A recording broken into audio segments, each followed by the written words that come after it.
Hey again everyone, welcome to another episode of Beards and Board Games with me, Georgie. Today it's another Kickstarter preview, or coming to Kickstarter very soon as of the date of me recording this video, is Great Scott. Great Scott is a drafting game, but also a game where you're trying to prove that you are the best at something. Now, the storyline goes that in the late 1800s, Queen Victoria summons all the inventors from across the British Empire, and at that point, you are then going to battle off to see who can gain the actual status of the royal inventor.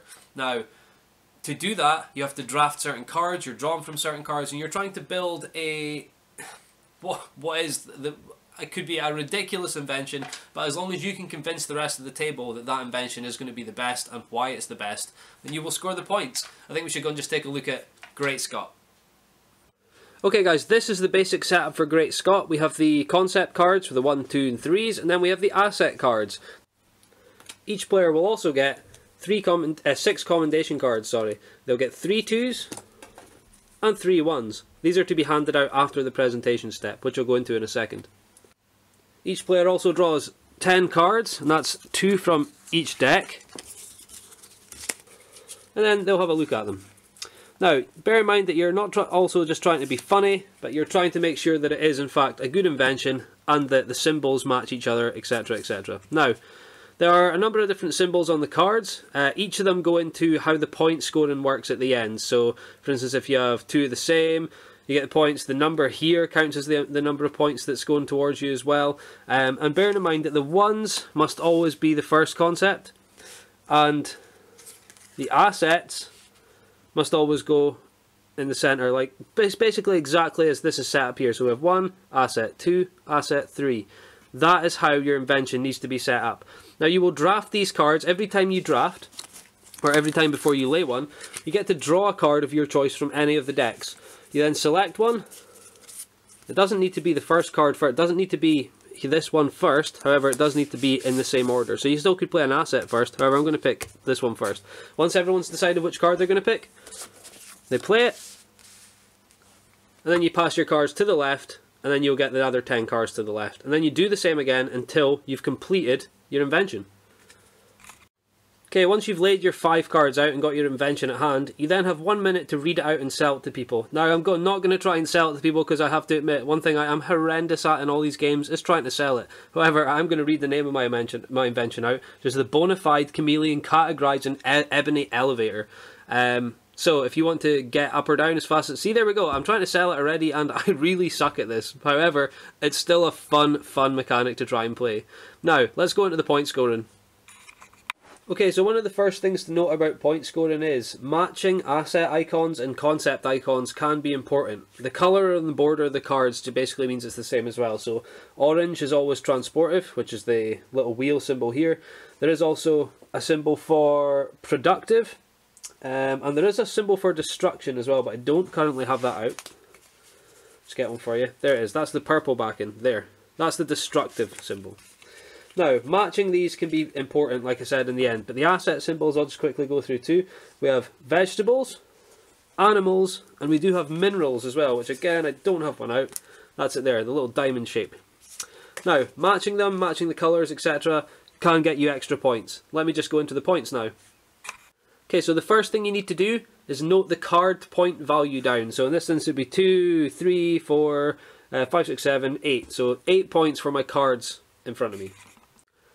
Then I go into the assets. You get 2 points if both asset cards share the same type, i.e. if they were both animal. In this instance I don't, I have a vegetable and an animal. Concepts. You would add 2 points if your concepts match. If 2 concepts match, if you have a pair. Or if you have 3 of a kind in the concepts, you would get an extra 4 points. In this instance, 2 of my concepts do match. That means I get an extra 2 points.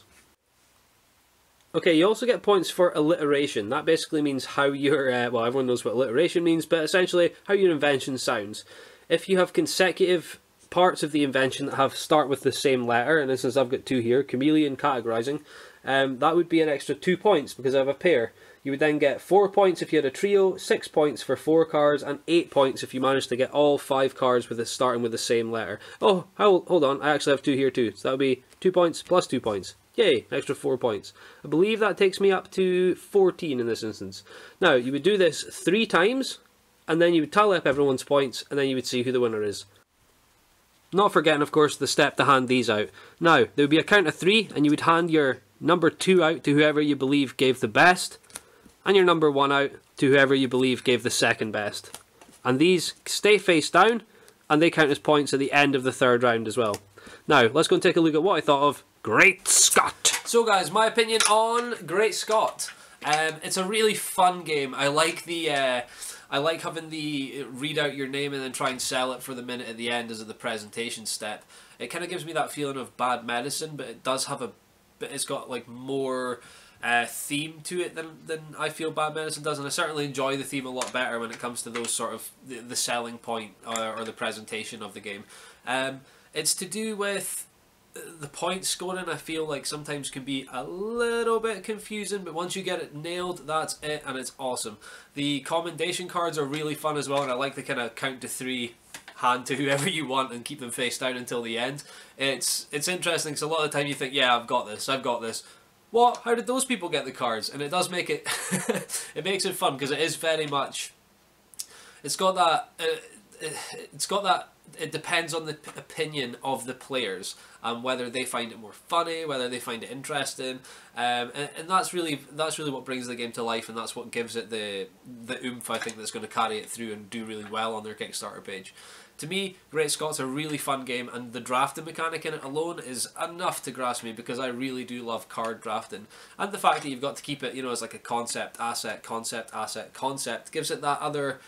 It gives it that other oomph and gives it more bang for its buck, as it were, because you've got to set them up in a certain way as opposed to just any way and random.